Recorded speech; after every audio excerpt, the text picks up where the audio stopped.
दोस्तों, जब उत्तर प्रदेश में बहुजन समाज पार्टी का निर्माण नहीं हुआ था तो ईबीसी और ओबीसी की जो तमाम जातियां हैं, कुछ जाति को छोड़कर उस जाति के लोग आज तक ना संसद गए थे ना विधानसभा गए थे। लेकिन धन्यवाद दीजिए बहुजन समाज के हीरो, बहुजन नायक, बहुजन मसीहा मानवर कांसीराम साहब ने उत्तर प्रदेश में साइकिल से चलकर पूरा उत्तर प्रदेश घूमा और ओबीसी, ईबीसी, मुस्लिम समाज और दलित समाज को एक प्लेटफॉर्म पे लाया और बहुजन समाज का निर्माण किया।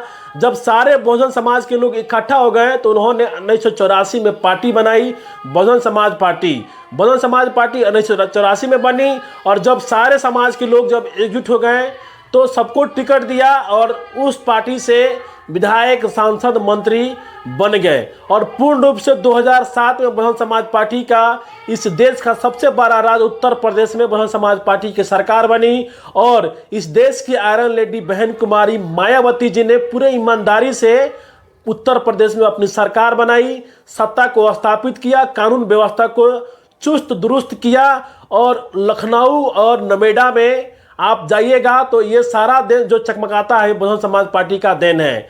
लेकिन बहुजन समाज पार्टी के जो संस्थापक माननीय कांसीराम साहब जब इस दुनिया से चल गए तो बहुजन समाज पार्टी का जो ग्राफ है, ग्राफ गिरता गया। 2014 में लोकसभा का चुनाव हुआ, 0 सीट आया। 2019 में जब लोकसभा का चुनाव हुआ, समाजवादी पार्टी से गठबंधन किया, 10 सीट आया। उसके बाद गठबंधन तोड़ दिए, विधानसभा का सीट हुआ।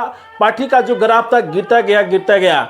लेकिन हम इस मुद्दे पे बात करेंगे कि जब बहुजन समाज पार्टी का निर्माण हुआ था उस पार्टी में बड़े बड़े नेताओं को बहुजन समाज पार्टी ने नेता बनाया और जब पार्टी का ग्राफ गिरता गया तो बहुजन समाज पार्टी के लोग जो नेता छोटे चल गए, कुछ पार्टी गतिविधि में काम किए उनको बहन जी ने निकाल दिया, कुछ यूं निकल गए। लेकिन जब पार्टी का ग्राफ गिरता गया तो बहुजन समाज पार्टी के राष्ट्रीय अध्यक्ष बहन कुमारी मायावती जी ने लखनऊ में बड़ी बैठक बुलाई थी और उस बैठक में जितने भी कोऑर्डिनेटर प्रभारी थे सबको फटकार लगाया और उनसे सवाल किया कि आखिर क्या कारण है कि बहुजन समाज पार्टी का जो ग्राफ है गिरता जा रहा है। लेकिन जितने भी प्रभारी थे, कोऑर्डिनेटर थे, जिला अध्यक्ष थे, कोई जवाब तक नहीं दिए।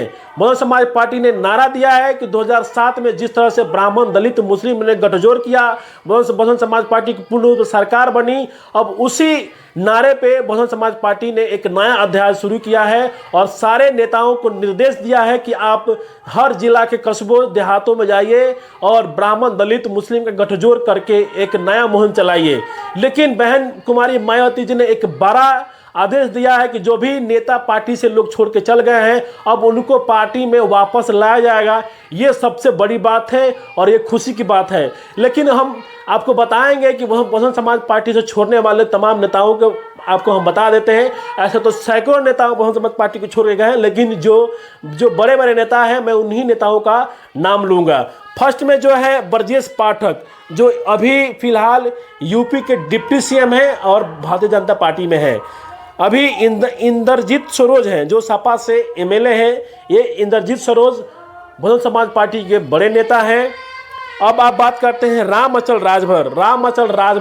राजभर समाज के बड़े नेता थे बहुजन समाज पार्टी में, लेकिन कुछ कारणवश बहन जी ने उनको निकाल दिया, वो समाजवादी पार्टी में शामिल हो गए, अभी वहाँ से एमएलए हैं। फिर बात करेंगे हम लालजी वर्मा भी अपने समाज के बड़े नेता थे और बहुजन समाज पार्टी के बड़े नेता थे और कुर्मी समाज में उनका बड़ा पैर था, वो भी समाजवादी पार्टी में चल गए। अभी वहाँ से लालजी वर्मा सपा से एमपी है अंबेडकर नगर से। अफजाल अंसारी बड़ा नाम है, बहुजन समाज पार्टी के बड़े नेता हैं और कुछ कारणवश बहन जी ने उनको निकाल दिया, वो भी समाजवादी पार्टी में चल गए। अभी वो गाजीपुर से सांसद हैं अफजाल अंसारी। और फिर हम बात करेंगे कि स्वामी प्रसाद भी बड़े नेता हैं, बहुजन समाज पार्टी ने इनको बड़ा ओहदा दिया था, कैबिनेट मंत्री भी रह चुके हैं बीएसपी के सरकार में। वो भी पार्टी छोड़े और समाजवादी पार्टी में चल गए और फिर वहां से छोड़ दिए, अब खुद का अपना नया पार्टी बनाया है स्वामी प्रसाद मौर्य। नसीमुद्दीन सिद्दीकी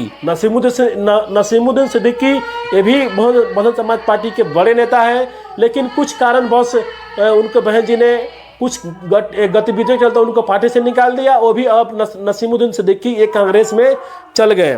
फिर हम बात करेंगे इमरान मसूद जब 24 में लोकसभा का चुनाव था तो 1-2 महीना पहले ही पार्टी छोड़कर कांग्रेस में चल गए। अब वो सहारनपुर से सांसद हैं।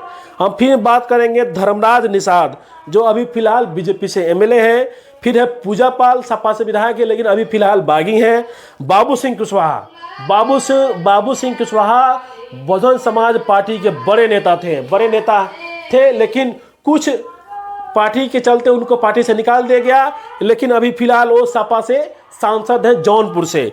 धनंजय सिंह बाहुबली नेता हैं, धनंजय सिंह। ये जो हमने तमाम नेताओं का नाम लिया, ये बहुजन समाज पार्टी के बड़े बड़े नेता हैं। इनका प्रभाव पूरे उत्तर प्रदेश में है भी, लेकिन बहुजन समाज पार्टी के राष्ट्रीय अध्यक्ष बहन कुमारी मायावती जी ने जिस तरह से एक इशारा किया है कि जो भी पुराने नेता हैं उन नेताओं को हम अपने पार्टी में लाएंगे, ये खुशखबरी है। बहुजन समाज पार्टी के जितने भी मानने वाले लोग हैं, चाहने वाले लोग हैं, समर्थक हैं, उनके लिए खुशखबरी है कि जिस तरह से बहन कुमारी मायावती जी ने इशारों में संदेश दे दिया है कि जो भी पार्टी छोड़ के गए थे अब उनको पार्टी में लाया जाएगा। जब जो भी पार्टी छोड़ के गए हैं जब पार्टी में आएंगे तो पार्टी, ये बात है कि जब भी जो लोग पार्टी में आएंगे तो पार्टी मजबूत होगी। और उन्होंने जिस तरह से नारा दिया है कि ब्राह्मण दलित मुस्लिम को गठजोड़ करिए और 2027 में होने वाले चुनाव, जो विधानसभा का चुनाव होने वाला है, उसमें बहुजन समाज पार्टी के राष्ट्रीय अध्यक्ष बहन कुमारी मायावती जी कुछ बड़ा उलटफेर करेंगी। लेकिन क्या लगता है कि जो पुराने नेता जो बहुजन समाज पार्टी को छोड़ कर चल गए, क्या लगता है कि जो जिस पार्टी में है उस पार्टी को छोड़कर बहुजन समाज पार्टी में आएंगे? ये सबसे बड़ा सवाल है। और खुशी की भी बात है कि बहन कुमारी मायावती जी ने जिस तरह से ये संदेश दिया है कि जो भी पुराने नेता थे अब उनको पार्टी में लाया जाएगा।